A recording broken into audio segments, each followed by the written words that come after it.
AI দিয়ে video বানানোর ক্ষেত্রে সবচেয়ে বড় যে প্রতিবন্ধকতাটি ছিল সেটি হলো পেইড ভার্সনের চ্যাটবট। এবারে এই জায়গাতে বড় একটা বিপ্লব এনে দিয়েছেন ইলন মাস্ক। তার এক্স এআই কোম্পানির যে গ্রক সফটওয়্যারটি আছে সেখানে কিন্তু এবার ফটো এবং ভিডিও জেনারেট করা যাবে সম্পূর্ণ ফ্রিতে।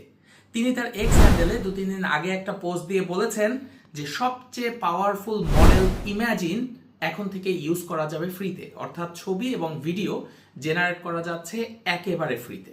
তবে একেবারে ফ্রিতে যে ভিডিওটা আমরা জেনারেট করছি তার সাথে কিন্তু সাউন্ডও থাকছে। আর সবচেয়ে বড় কথা, রিলসের জন্য যে অ্যাসপেক্ট রেশিও দরকার সরাসরি সেই অ্যাসপেক্ট রেশিওতে ভিডিওগুলো জেনারেট করা হচ্ছে। তবে শেষে এসে একটু আক্ষেপের কথা জানিয়ে যাই, ইলন মাস্ক তার টুইট অথবা এক্স পোস্টের শেষে লিখেছেন যে এটি লিমিটেড টাইমের জন্য, তাই আপনার মনের মধ্যে যত ইমাজিনেশন আছে ইমাজিন দিয়ে আজই বানিয়ে ফেলতে পারেন।